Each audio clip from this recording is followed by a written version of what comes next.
Christopher, how are you doing this evening? Doing very well, Ron. How are you tonight? I'm doing quite well as well. I'm excited for tonight's show. I was excited last week, but our guest, Hey, Pepper. Lady Good Ann, to see you. yep, she had the flu. Things happen, unfortunately, So but we are back and live this week. So very, very excited because, of course, this week we have our very first, and so the first for us is a little bit of a different format for us tonight. But yeah, we are very excited for tonight's show. that's right, our very Now, by first the way, studio guest. our very first guest, and of course, over the course of the last year, we have had several shows on the topic of vampires. We did a really great show on the topic of witches, and tonight our guest is someone who straddles both of those worlds. She refers to herself as a vampire witch and identifies both as a vampire, and we'll get to that as well as the sort of a flavor of witchcraft, whether it's Wicca or some other form of. And of course, we're going to welcome insight and questions for our guest, and explore a little bit of the life and story of Lady Ann Selene. So without further ado, let's bring Lady Ann on, and we'll get a chance to find out who exactly she is and what she's all about. Absolutely. Well, hi, Hello, Ann. How are Lady Ann. you? Hello, I'm well. Thank you so much for having me on. Yes, you're feeling better from that flu that you had last week, correct? Yes, I am. It was one thing after another, it seemed, and my kids were unwell, and now it's passed on to my neighbors, and so I'm so grateful to be over it, but 'tis the season. 'Tis the season, but I'm a little concerned because, if Hollywood taught me anything, that is that vampires are immune to these kind of mortal kind of infections. So what's up with that? Oh, unfortunately, I didn't get that lucky. Oh my goodness. You have a very impressive resume. So, Christopher, if Oh. it's okay, I'm going to take a few seconds here and just read this out so our listeners can understand a little bit more By of who all Lady means. Ann is. Is that okay? All right. So, Lady Ann was born with the paranormal in her blood. That might be the reason you have the flu as well, too. You should get that looked at. She has had experiences beginning from her earliest childhood memories, from ghost shadow entities and Sasquatch encounters, and more. Boy, you got a lot to cover here, my dear. Lady Ann is a Reiki master, an intuitive tarot reader who loves to dive into the spiritual realm and adds and adds an otherworldly flavor to the show. Let's see what else we got here. And is also the owner of KPNL Radio, which is a digital broadcasting station that airs music 7 days a week and paranormal podcast after 5 p.m. Lady Ann's book is now available, Aperture in the Veil, Born in a Preternatural World. It explores what it is like to grow up with psychic abilities and seeing things you thought only existed in your nightmares.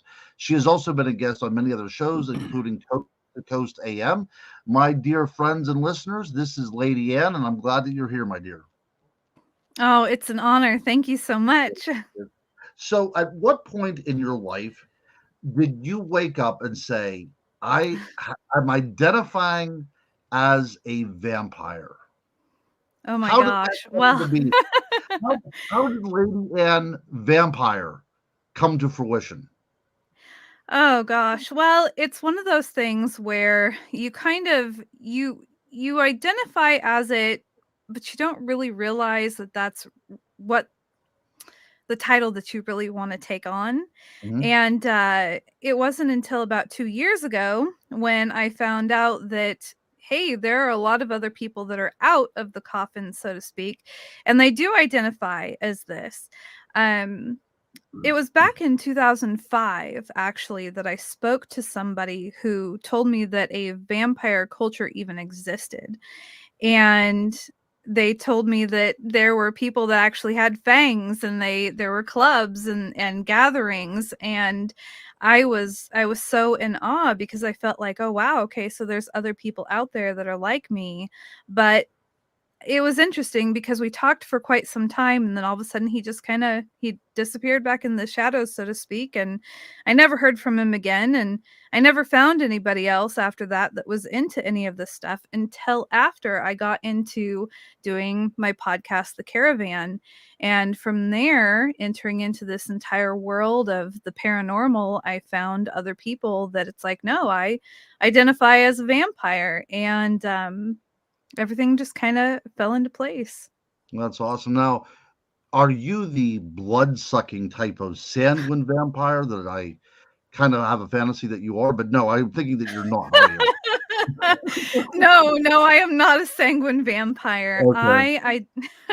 It's Careful, more Ron. We're gonna have so. to get HR on you for that one. Oh goodness.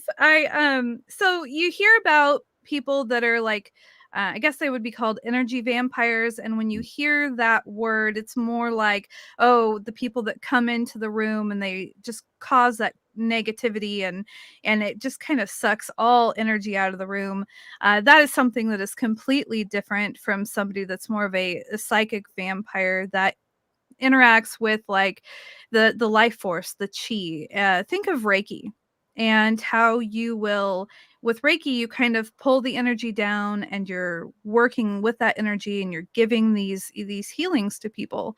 Well, you can work with it in reverse as well, where you're actually taking in that extra energy that is kind of dissipating off of, because all of us are kind of like a boiling pot of water where we're full of energy, but the steam that rises is the excess energy that none of us really, that we don't need. So then there are people like myself that can go through and we can take in that extra energy, and with that extra energy I can use it to do my intuitive tarot readings, because all of that stuff, whether you're doing a healing, whether you're doing a reading, it does cost you energy, and it does, I can feel exhausted after one.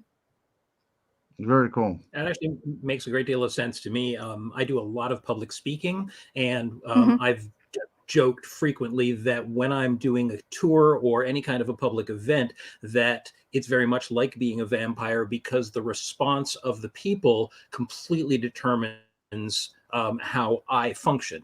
If Yeah. people are engaged, if people are responding, then it enlivens me, it enervates me, and I'm really on, I'm really sharp, and I feed on the energy the crowd is giving off. If they're Mhm. non-responsive, if they don't feel engaged, then I become completely depleted. So it actually makes a great deal of sense to me, both psychologically and psychically, that you'd be able to sort of take in that excess energy and use it to sort of foster creativity and foster your own power, and also top off batteries. Mhm. That's right. Right. So that's a good point. So there are people out there that can take too much, though, correct? I mean, there could be a negative side to this as well, correct? Yes, there can be. I mean, it takes all kinds. There's good people and there's bad people. So obviously there's going to be positive and negative within every community. So there are those that, I mean, you can take too much energy or you can go too deep, because there's the surface, which is kind of the excess energy that you're giving off, but you can energetically connect to somebody's chakras, to their very center, to their very soul. And you definitely want to kind of know what you're doing. You definitely want to practice consent. You want to be able to have a connection with that person. You don't want to just, go around and be trying to deep feed off of, anybody. Deep feed. See, that's new to my Even if vocabulary. the people who are in the sort of even the sanguine vampire community talk about that. They talk about the fact that there's always the issues of consent. There's people who are ethical, who are less ethical about it, and about the idea that ethically speaking, there's no issue whatsoever if you are being safe, if you're being, smart, and if you obviously Mm, train and hone your abilities so that you're not pushing somebody past a point that they're willing to go. So I would imagine that there's some right. similarity. Yeah, Exactly. from the chat room, Pepper Jackie asked, and this is a great question. How do we know whom to trust to do this kind of energy work with? That's tough. I mean, even with me, I started doing energy healing when I was 15, and I just turned 36 on November 21st. So I've been doing this for a while, and you really just have to practice discernment. I mean, I'm going to be careful always who I share my energy with and who I share my time with. And it kind of goes into like with KPNL. Everyone that I have on the station, I know them personally, and I know that the things that they're doing is genuinely from their heart. They're heart-centered people, and I believe in the work that they do. I believe in the messages that they are sending out, and so of course I'm going to have them on my station. And it goes that way with everything in my life. So my friends, my partners, you really have to practice discernment. And if they're a genuinely good person and you really feel like you can trust them, go with that. But if there's red flags and you're unsure, you really need to learn how to trust yourself and work with your own intuition. I mean, I think. So, in dealing with feeding off of somebody, what would be a red flag? Oh gosh. I You guess mean somebody if somebody that's in it for all the wrong reasons. I'm sure there's people like that as well too, right?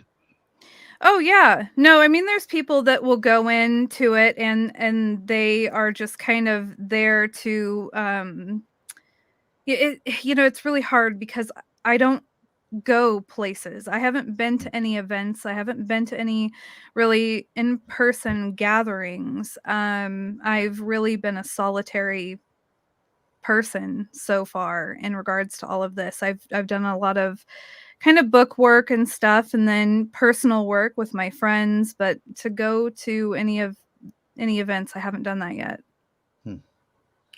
Now, I think when Pepper Jackie asked the question, I don't know if, kind of which direction she meant it to be in. I know obviously people would want to have trust with you, but also have you ever worked with somebody in a sort of an energy taking experience where it ended up leaving I guess, a bad taste in your mouth, where you sort of drew at somebody, but actually found that it felt toxic or wrong and ended up being depleted because of it? No, I have not yet. I mean, I am still very new to the community. I've only had my fangs for about 2 years, and like I said, I really haven't gone in person with anybody. I've just had conversations, and there again, I'm very protective of who I communicate with. My friend group is small, and it's kind of hard to even be able to have a conversation with me personally. So I I really haven't had any negative experiences yet. Now, you say you've had your fangs for 2 years, and I know because I watched a couple of interviews with you before this to sort of prep a little bit. I know that you are referring, in some ways at least, to getting the fangs that you are wearing, which I Mhm. think you got them from a fellow named Father Sebastian. Is that correct? Yes, it is. But when you say I've only had my fangs for 2 years, there's also kind of feels like there's almost a sort of a subtext there, meaning that you've also sort of almost as if you were turned or sort of acknowledged your vampirism 2 years ago. Do you ever use that sort of metaphorically as well as literally? So when I ended up getting my fangs, it was right before that. It was making the decision that, okay, I do want these fangs, and the fangs do represent that I am embodying this as my identity. So, yeah, it was 2 years ago that I decided, okay, this is me, and this is what I'm going to do, and this is what this represents. So I wouldn't say necessarily turned, I would say, um, finally embodied my true self. It's like a rite of Now, passage, these right? fangs I mean, are, Yes. and the fangs are removable, or are these permanent? They're like what is it called? Dental caps. Okay. So yeah, so they're removable. do you ever wear them to the Which allows you to dentist? have a day job if you. Yeah. Right. No, actually, it's funny because so I was a dental assistant for quite some time, and I was learning how to make, the different things, and I had talked to him. I was like, "Hey, I would really love to make fangs," and he, of course, looked at me like I had two heads, and So I never really brought it up with them other than that one time. I never wore them there. So yeah. Oh, that's cool. Chris, I'm kind of wanting fangs now. They're I've fun to had, have. I've had some fantastic fangs made over the years. Many, many years ago, when I was a teenager, I went to see a live production from a local theater company of Dracula and was very Oh shocked wow. at the actors on stage because they actually had prosthetic fangs. And in a local theater production, that seemed extraordinary. And I looked in the little Mhm. playbill for it, and there was a name of a dentist. So I actually approached him and had him make a set of fangs for me. This was back in the 1980s, so a million years ago, and Wow. and then made a double set by a fellow named Nash. It's DNASH. You've heard of him because I think he's fairly active in the vampire community. He did a beautiful set for me, but unfortunately, both sets of those fangs are long, long gone. But I had great fun with them over the years. So Ron, go ahead, get yourself a set of fangs. I got to tell you, it's empowering. It really I'm is. myself a set. Although, see, I think I relate more to werewolves. Do they have like a werewolf club out there? Can I do that? You and me both, the hairy boys. I mean, Yeah, there are that's right. communities That's for right. everything. Yeah. There's But you know what? there's There's a pretty something. wide community of. I'm sorry, go on, Ron. No, go ahead. Go ahead. You were talking about the why community. This is all going to come together. So, what were you saying? There's a pretty wide community that often use the term theory and animal shifters.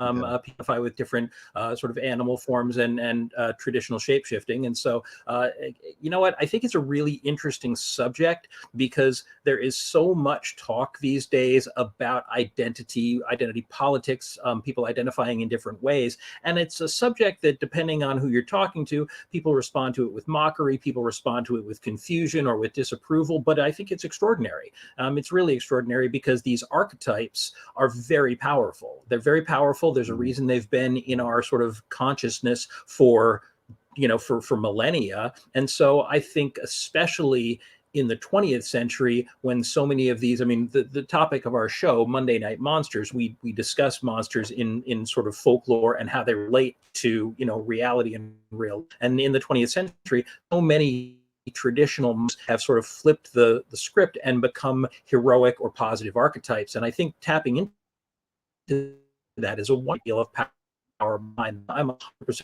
for it. Go with Ron.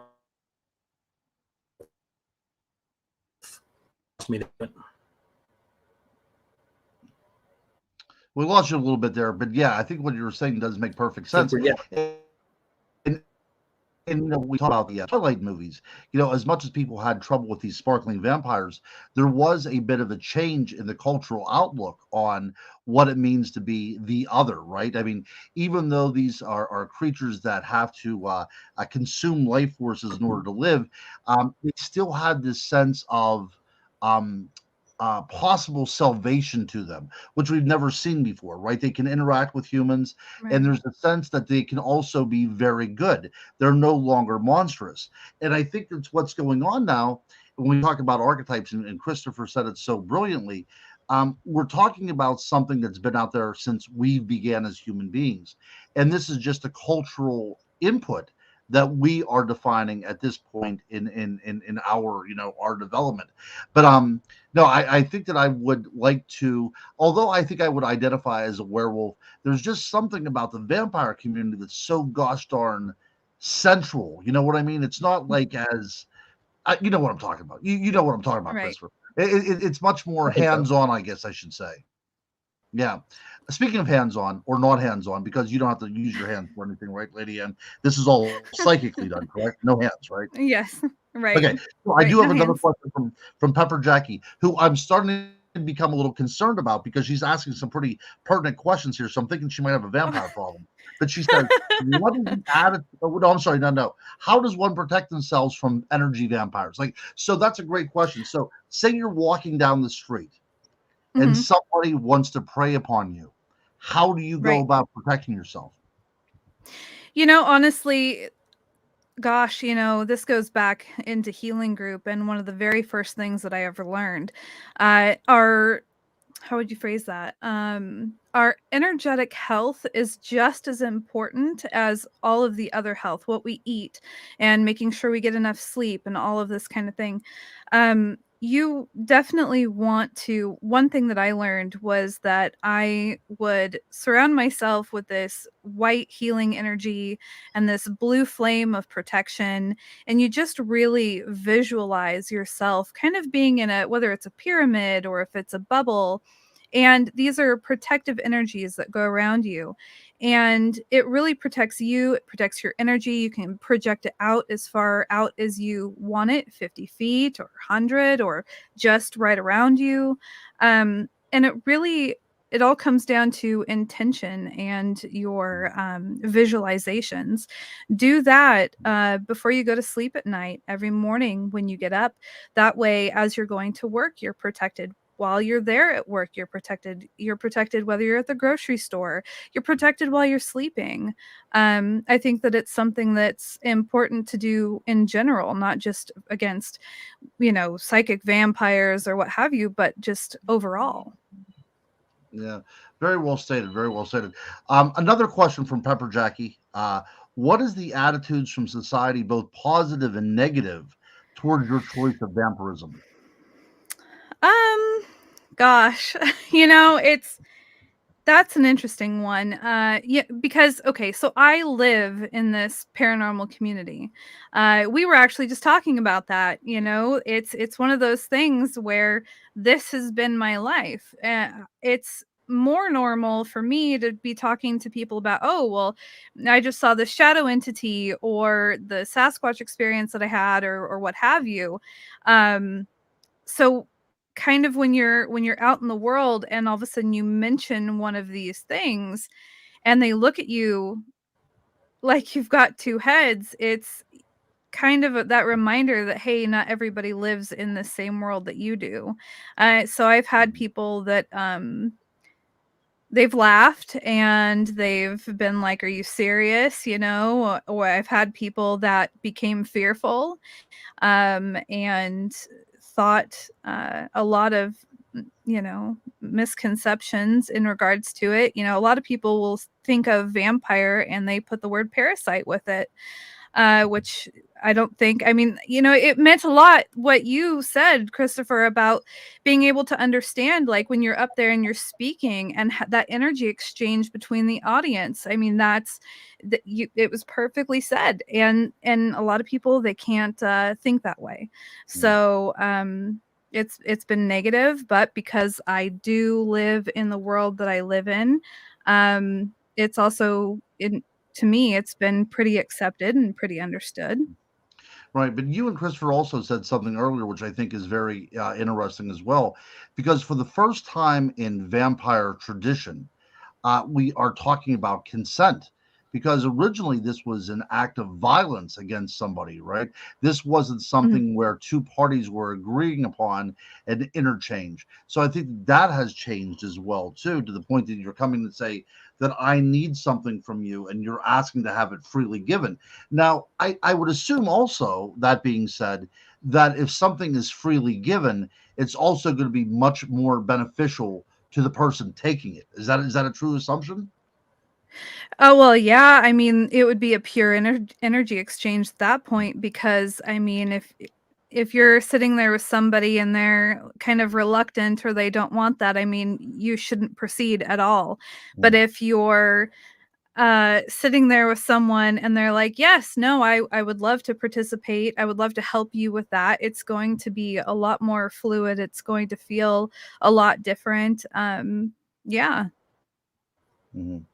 Right. So have you had any interactions at all with sanguine vampires? Because whenever I Getting was writing my book on vampires, I started to look at a lot of these kind of communities, these peripheral communities. And at any given time, if you want to have your blood drank by somebody, there's an internet site to find that, and vice versa as well too. And I just wondered about how that works within that community. But you have no working knowledge of that, do you, Lady Ann? I have never met anyone at all. I've never had a conversation. I've never heard from anybody that's actually a sanguine. Hmm. Is this so I'm totally blind to that entire community. So let's ask Chris. Chris, so whenever you had your teeth, did you ever meet anybody from the sanguine community? I want to say yes from that. I would say the answer is in the beginning. In the beginning, no. I mean, in the early days, I'm an old man, and back in the there wasn't much of a paranormal in this kind of goth community just beginning to sort of come into existence. But the idea of sort of vampirism as a lifestyle wasn't really a thing yet. But by the 90s, it had to emerge. And so, yes, eventually I ended up meeting some people. And I have to say, the folks that I met were not all together folk. I think maybe not necessarily the most responsible practitioners, so new, and there wasn't a whole lot of community to sort of set guidelines.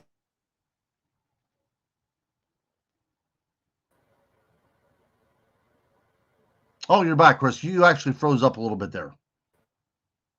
Can you hear us? You there? You back with us, Chris? I think that he might have frozen Lady Ann. I think so. Oh, no. The way that it yes. But he was talking about, he and I are almost the same age. I think that we're right around the same age. And I can imagine back in the 90s with like The Cure and Morrissey playing in this little room lit by one lava lamp. I could understand there's probably not a lot of guidelines going on there. Right. Well, I mean, when I was... Chris? Oh, I'm sorry. Yes, we're getting a little bit of lag here. Okay. I apologize, folks. I'm still having some trouble here. But no, just getting some lag. And so I don't know. Did someone just ask a question? Because I'm afraid I missed it. No, we were just talking about your time in the 90s. All I was saying is that I did not end up significantly interacting with these people back in that time. Wasn't really my cup of tea. Since that time, I haven't really been a part of any active vampire sort of events or community, except in the folkloric and mythic sense, because those are sort of the angles that I pursue. But I do on that front, I do want to ask you, Anne. So how long in your life have you been interested in vampires? Did you grow up loving vampire folklore, loving the movies and things like that? I mean, certainly that seems like that would be a good entryway to sort of get into this life. Yes, I did. I remember, I can't remember exactly how old I was, but I remember watching Interview with a Vampire. I mean, there was all of the other, because I grew up on the old black and white monster movies with my dad, and I grew up with my grandparents. And so, of course, there was Dracula and all of that, but then I saw Interview with a Vampire. And I don't know, for me, there was just such magic in it, and the way that they told the story, and the way that Louis described that night that the world was the same, but it was different. And I don't know, it was almost like it kind of, I guess you could say, awakened something. And then from there, I definitely pursued things a lot more. Mm-hmm. Tom Cruise or Brad Pitt? What? Tom Cruise or Brad Pitt? Oh, Brad Pitt. But see, I liked, it's his character. I really loved Louis. So yeah. So here's $1 million question. Have you seen the new AMC version, and what were your feelings on that? I have to say, as a huge fan of Anne Rice, I loved it. I thought it was an amazing recreation or sort of reinvention of the book, but I know a lot of people had mixed feelings about it.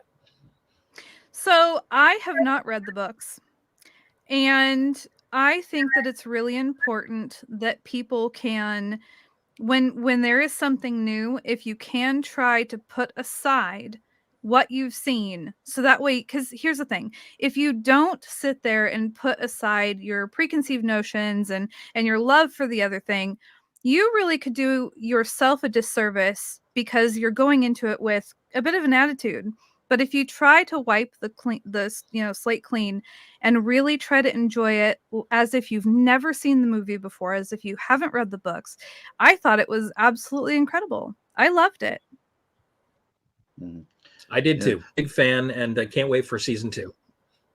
Yeah, exactly. For those of you who are not aware, we're talking about the AMC miniseries, or a new AMC series based on Interview with the Vampire, which does make some pretty significant both cosmetic and conceptual changes to Anne Rice's story. But in my personal opinion, and I would assume other folks share this view, absolutely captures the spirit of Anne Rice without being slavish to the novel. It makes some very interesting changes that bring in some really different social constructs and ideas. Personally, did enjoy it. So if you haven't seen it, just beware. It's pretty graphic. It can be very, very bloody, but I think it's a fascinating interpretation of Anne Rice for those of because you know that. So, and the next big thing. Right. Is it set in modern days? Another question for you. Mm-hmm. It actually starts in the 1912 thereabout as it starts. So it changed the time period and details, but I think it did so beautifully. Mm-hmm. For kind of to lead into another topic. So you do not only identify as a vampire, but you are a witch as well. And now, in what sense do you mean that? Because again, we've talked a great deal about witchcraft, both in folklore and in real practice here on the show. And so, do you have a particular tradition, particular sort of method? Are you a solitary? Do you belong to a coven of any kind? How do you define your witchcraft? And tell us a little bit about that. So I am pretty much solitary in everything that I do. And with witchcraft, it was interesting because I first began, I got this book. It was this really cute little hole in the wall store that I found when I was in California.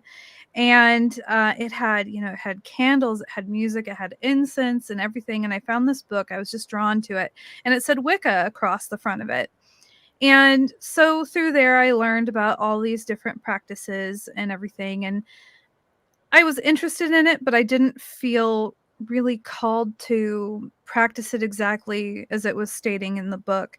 And then as time went on, I ended up acquiring more books and I learned about more paths, so I have books on voodoo. I have stuff on Appalachian folklore or magic, and I have stuff from Israel Regardie and the Golden Dawn, chaos magic, and I mean, you name it, it's on my shelf. And so for me, I kind of believe that it really all just comes down to intention. And so there are things that can help focus the mind. And so I just kind of go with the energy and where it calls me to go. So I might do a candle spell for one thing. I might use herbs for another. I just kind of go where the energy is.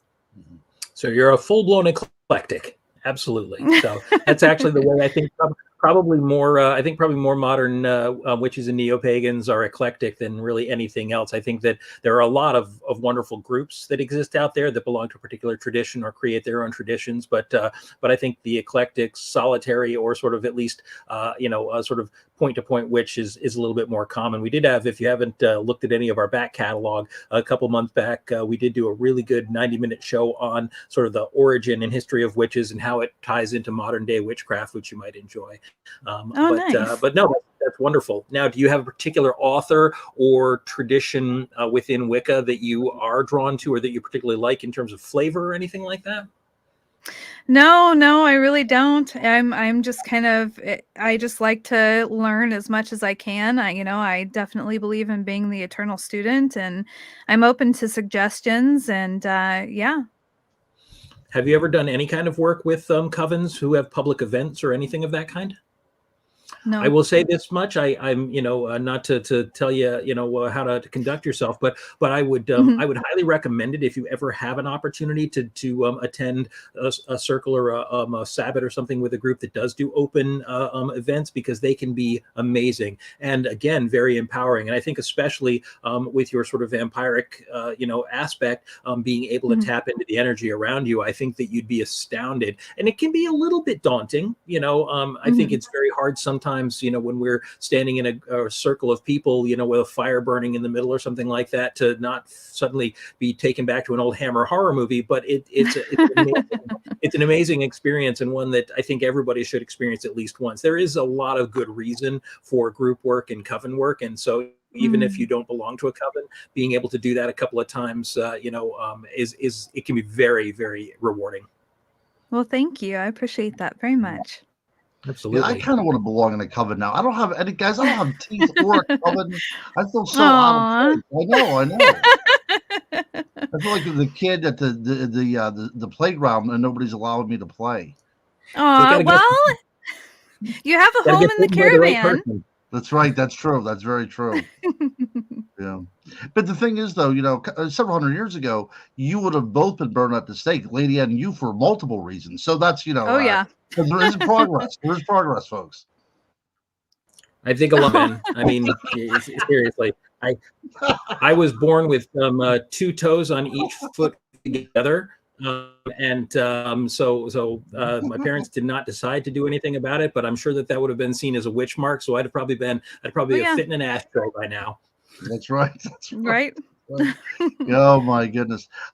So another aspect of this kind of new age approach to vampirism is the idea of the environmental vampire. Have you dealt much with that kind of theory? Whenever these people that are identify as these types of vampires, that they actually draw their energies from the natural world, from thunder and lightning and from storms and from the moon itself and even from nature. They draw this kind of psychic energy from the natural world. I think that if I was going to be any kind of vampire, that's the one that I would be. That's really interesting. I honestly, I haven't heard of that. Here again, I feel like I'm very new within this world. There's a lot of different things that I'm trying to study and wrap my head around, but it would make sense though, because my friends that really know me and know how I work with energy and how certain things affect me, they've always kind of laughed and called me a forest fairy. And it's because I have noticed that if I don't go out into the woods, if there's an extended amount of time that I am away from nature or out of the forest, that I do kind of experience a bit of a depression and stuff. And there's something, and I'll go out in the woods and it's, I'm in a skirt and I'm barefoot and I'm just hopping around and I'm very at home there, and I do feel a deep connection. But as for the title, I haven't heard of that before. All right. I'll ask another question. Go ahead. I'm sorry, Chris. I was just going to say, I haven't heard that either, but it's interesting because I think what you describe, a person who draws power from the sort of natural forces of the earth, seems more akin to witchcraft than it is to vampirism. Mm-hmm. But it's interesting. I think when you break it down, the primary concept of a vampire is is a being that feeds off the life of others, and it's an interesting sort of conceit because in the long run, we all do. I mean, when you eat, we eat plants and we eat animals. These are both living creatures or living, life forms. And although theoretically we don't eat them alive, we do actually feed on these organic creatures and we take our life force from them. And so I think what's interesting about the lore of vampires, werewolves, witches, and all these other things, which are often vilified in culture, is because they in some way are seen to feed on others or feed on something, but that's what every living creature does, and it's simply in a different form. And I think that, again, what you mentioned earlier, Ron, is it's the othering of people. It's the forcing people to be other than what you are and fearing them as a result of that. And so I think that maybe one of the reasons that we vilify these creatures folklorically, and in the contemporary way, is because they're different from our experience, and different tends to be frightening. Yeah, that's a great point. Great point. Yeah. When we had a show on this, when we were talking about werewolves, in 1692, I believe it was in Switzerland, whenever there was a great witch hunt where they were prosecuting werewolves as well as witches, seeing them as almost one and the same, because they're working with this idea of whether the diabolical, let us put it, it's something off the beaten path. But again, Lady, and now we'll wrap this around a little bit because, of course, like I said, I don't have a coven. So can you, in this modern world, and I'm sure that you can, but can you be, there's people of traditional faiths, right? I'm sure you have Catholics and everything else out there that also can identify as Wiccan. Do you see that happening as well? I have. I've seen that I mean, within the vampire community, there are all types of people that, they identify as different religious, spiritual paths, but they also identify as a vampire. That's right. So, do you think that if I would get the vampire teeth, am I going to get a good pew at Holy Family on Easter Sunday, do you think, or no? I vote no on that one. Oh goodness. Yeah, maybe we don't want to get too deep into the whole like blood drinking thing, That's because of right. course That's that right. is That's right. a holy mystery as well as a vampire mystery. But Yes. we're not usually afraid of controversy on this show, but that may be one that we don't want to delve into too deeply. Absolutely. Yes, that's right. That's right. Favorite vampire movie, Lady Ann? Oh gosh. Well, yeah, it has to be Interview with a Vampire. I mean, there was gosh, of course now I don't remember the name of it. There was one that I watched a couple months ago, and it was an older one. It was like from the was it 60s or 70s? And it was more of the Dracula type of a film, and I fell in love with it. I hadn't seen it before. I fell in love with it. I watched it, and of course I have no idea what it was called. Do you remember any of the actors in it or any of the plot? I'm a big vampire movie nut, so I'm wondering now. I'm curious to see it. There was a man who he moved into this, old house, this mansion up on the hill, and of course it was the two women, Mina and one of them had died, and then he had the other one come up to his mansion. And there was this part where he had like this Igor guy, and he was eating these bugs, and there was an insane asylum as well that they were taking care of. It was like a different part of this house or something. Does that sound familiar? It No. does, I'll have but to. it's the plot of Dracula, and so unfortunately, it's a little difficult for me to narrow it down because there are so many versions that sort of that do that storyline. So unfortunately, I still can't narrow it down, but that's definitely Dracula. Yeah. Well, I Dracula, watched it with someone, so I sent them a message to be like, which vampire movie did we watch? So we'll see if they message me back. Yeah. But you know what? That's a great point that we could actually Definitely link to always this curious. because I'd never thought about this before, but it's interesting that in a lot of the films and in of course the book itself, that you have to have this insane asylum as well too, right? Because that's a great commentary on what Right. people feel about whenever it comes to the vampires, right? That this is a place where people need to actually go because they're not in their right mind if people think that way. Exactly. The novel Dracula has a lot of prejudice built into it, unfortunately, and I think maybe that's a part of it. Is that the idea a person who was in an insane asylum was particularly susceptible to evil, the forces of evil, and so it was basically again a way to vilify a marginalized community. So Renfield becomes the conduit for Dracula's evil, but he does get redeemed by the end. So I guess there's something good to be said about that. That's right. I have the name.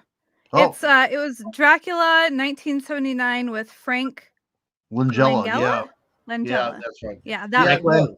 Of course. Huge that one. Very romantic. Yeah. Yes, I loved that one. Yeah. So that would be my second one after Interview with a Vampire. Right. Yeah, that's with who was in that? There was also Lawrence Oliver and Donald Lawrence Olivier. Pleasance. Yeah, Lawrence Olivier. Or Lawrence. Yep, got Olivier, Donald Pleasance, Kate Nelligan. Yeah, Kate Nelligan. Holy cow. This is a blast from the past. Yes. And it starts out with the wreck of the Demeter, if I'm not mistaken, correct? It does indeed, yeah. It's actually interesting. It started under the shipwreck from the beginning, and I think that it's interesting because that was made by Universal, who made the original 1931 film with Bela Lugosi, and it was meant to be essentially their official remake of the Bela Lugosi film. And as a result of that, it was based less on Bram Stoker's novel and more a script for the original Dracula stage play. which the 1931 film was made on. I'm sorry, I'm a complete Dracula nerd here, but so that's why the structure of the film doesn't really follow the book very much. But they did one very strange thing, and it's happened in a few films, but it's weird because they switch the names of Lucy and Mina, and Lucy ends up becoming the sort of heroine and main character and love interest, and Mina is the one who dies, which is just weird because there's no other changes to their character. They just swapped the names, and I always thought that was an odd choice, and I don't know if it was left over for some reason from the script or what, but it's just an odd choice. But a huge fan of that film, especially my favorite scene by far in that movie is when the very first time you really get a good look at Dracula, when he climbs out of his coffin and walks to the top of the stairs, spreads that huge cape like wings, and then like flies down and attacks Renfield. That is movie making brilliance, and way before CGI. So very well done. Yes. I still don't know what happens at the end, though. I still, at this point, having seen that film many, many times, does he fly away, or what goes on at the end of that movie? That one last scene with the sun, like in Technicolor and everything else, and then the giant kite flying away. It's an odd choice. It's an odd choice. I guess the idea was they were maybe hoping for a sequel. Right. Wouldn't have had any problem if they made a sequel. Yes. Frank Langella was the sexiest Dracula ever, probably. That's the other thing as well too. I don't see that. I don't know what's wrong, because I don't see him as even as sexually appealing as Bela Lugosi was in the original one. I don't know. Maybe that's just my thing. I have no idea, but I just didn't see him as like the vampire. Yeah. I think they all have their own energy. They all bring something different. So I appreciate them all differently. Right. We're kind of movie nerds here, but yeah, I'm still thinking about the whole Frank Langella thing. He also didn't age well, by the way. He's and I mean, we all age. I mean, I suppose that movie was made 79, so 40 some years ago at this point, almost 50 years ago. I mean, it's about 40. And he wasn't young when he made that film. He was certainly probably 40-ish then. So so he's about 80. I would say that if he's still walking around, he's doing pretty well. Yes. Yeah. He played in Lolita, the remake of Lolita, if you've ever seen that one. And he's not a vampire. No, he's not a vampire. No. See how we connect the dots? No, that was the film he ever made. The only vampire movie he ever made. Yeah. So who was your favorite vampire then ever to be portrayed on celluloid? Oh my gosh. My favorite vampire ever in the movies. I hate to keep repeating myself, but it was Louis. I loved his humanity. I loved the way that he tried to process things. He had those moments where he was monstrous, and I mean, he just showed that we all have different sides to us, and there's different struggles and different things that we can overcome, and I thought it was beautiful. Chris, I'll throw the question over to you. Favorite vampire on celluloid? The thing with me, especially with the huge, sort of catalog of movies I have in my head, it's hard to pick an all-time favorite. I would say if I had a favorite Dracula ever, it would probably be Christopher Lee. Christopher Lee's, Dracula films. He's just such a statuesque and an imposing presence. Films aren't always great, but they always look amazing. And he made that cape work better than any Dracula I've ever seen. Favorite movie vampire in general is very. I actually may say Chris Sarandon, who plays Jerry Dandridge, the vampire in Fright Night, which is one of my all-time favorite films, and I love it because he breaks the mold. He's such a casual, sort of unexpectedly, like personable vampire, and then turns into this monstrous creature, and it's still one of the best vampire films ever made. So probably if it was all-time vampires, I would pick Jerry Dandridge from Fright Night. No, I'm going with Gary Oldman. I know. I'm sorry, guys. I'm just saying. Yeah. Hate to say it, but it's true. Yeah, he wrestled with his vampirism as well. He wrestled with this whole idea. Also, we should probably mention that we could do super chats now, Christopher. We haven't mentioned that yet tonight. That is absolutely true, folks. Yes, just so you know, if you're out there in the chat. So if you become a super chatter, you are welcome to leave a tip. We are now officially monetized as a channel, which sounds a little crude and crass to say, but it's helpful to us. It keeps us going here, buys us lunch every now and again. And so anyone who's interested in leaving a tip for us, you are 100% welcome to do that. Never required, but always welcome. And we want to thank everyone, by the way, for their support, getting us to well over 1,000 subscribers now and climbing. And as the channel continues to grow, hopefully we will get more and more folks every day. So again, all you regulars who come back every week and say hello, check in, and interact with us, we are hugely appreciative and want to thank you for being out there. Absolutely. Just like PBS. If you're enjoying this show tonight and want to see more guests like Lady Ann, please, hit that subscribe button or whatever you do. I don't know. And Lady Ann, I also promised to do a bit of a super chat dance, which I will do if somebody does donate any money. Yeah. Oh, wow. Well, congratulations, you guys. Well, thank you. We should have people actually submit the dance they want you to do, so you'll have to learn the steps. That's right. Well, hey. We can always super chat so we can get some fangs up in this joint too. There you go. Well, the full moon was a few nights ago, so I don't think you have to worry too much about us. But yeah, right, definitely. Right.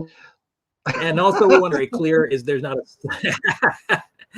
We do not consider Lady Ann to be a monster, despite the title of our program this evening.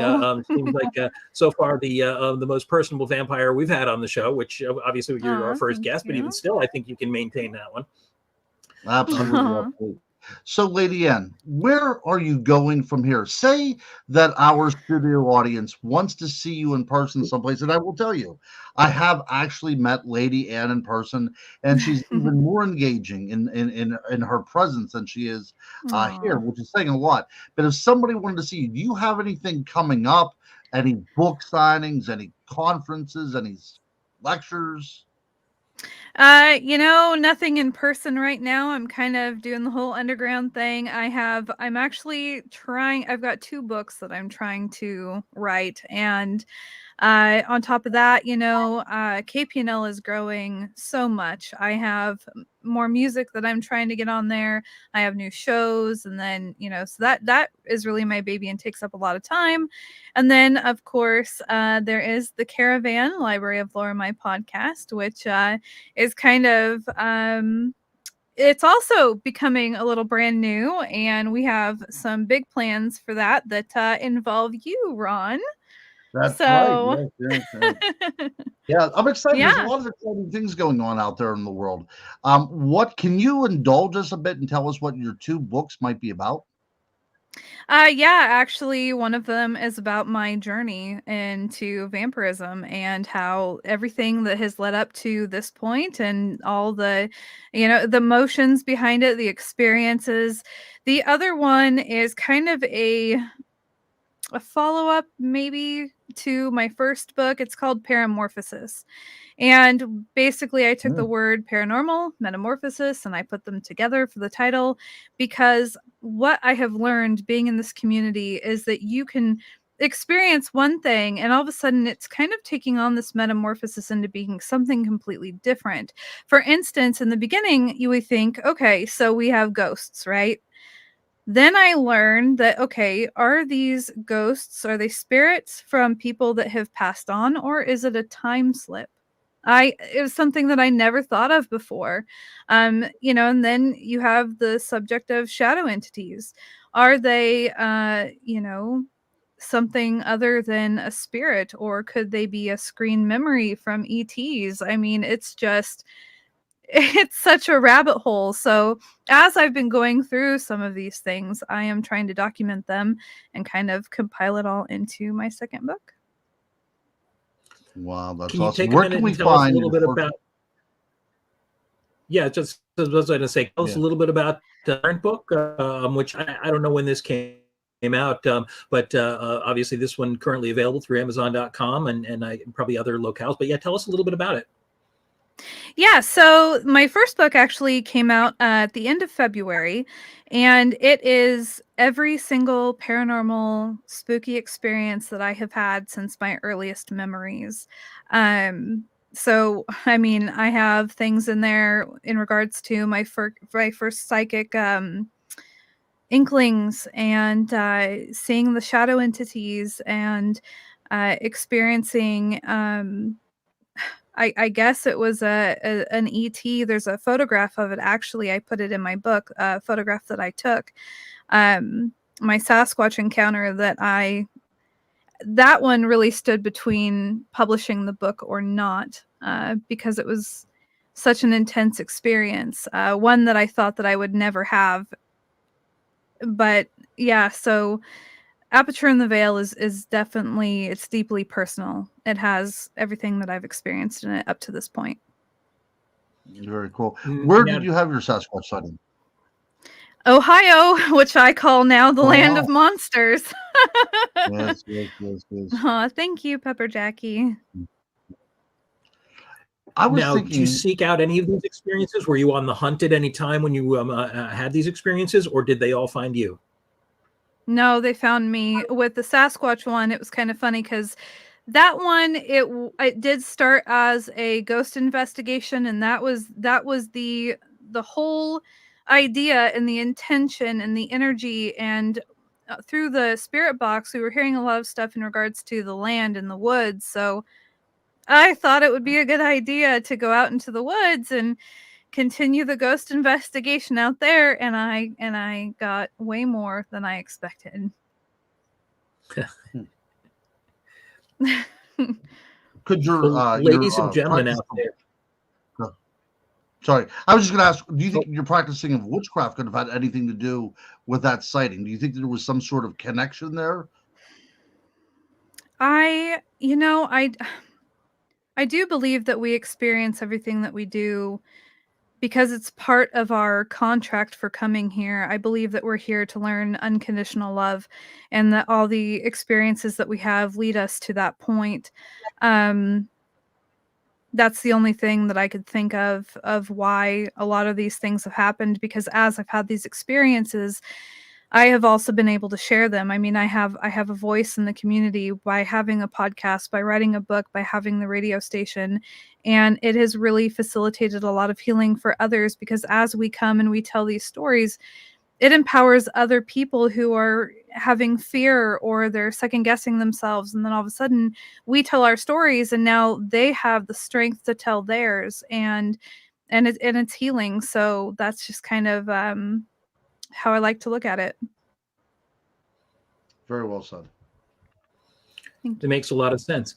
Now, ladies and gentlemen, we are just about coming up on the 9 o'clock hour right now. So before we go any farther, I just wanted to very much thank Lady Ann Selene for coming on with us tonight and sort of sharing some of her experiences. It's been fascinating. And thank you so much for also being our first guest and making it such a great experience. Folks of you out there who are interested in picking up Lady Ann's book, you can find it on Amazon.com. That is Aperture in the Veil, Born into a Preternatural World, available through Amazon.com. And if you're into her podcast or checking out any of her other work, you can find her on, KPNL Radio and caravanoflore.com. So again, want to thank everybody for joining us tonight. It has been a fascinating hour. And Lady Ann, do you have anything you want to share with the audience before we close up? No, I think that I'm good. I mean, it was an honor to be here. Thank you so much. And I guess one thing that I would just remind everybody, you're not alone. These things do exist. The other thing we need to remind everybody is, regardless of anything Herschel Walker said, you can see here that vampires and werewolves get along. Indeed. All right, ladies and gentlemen. Well, thank you again so much for coming up this evening. We will be back next week with another episode of Monday Night Monsters. Thank you again so very much for being with us tonight. And you all have a wonderful and very spooky evening.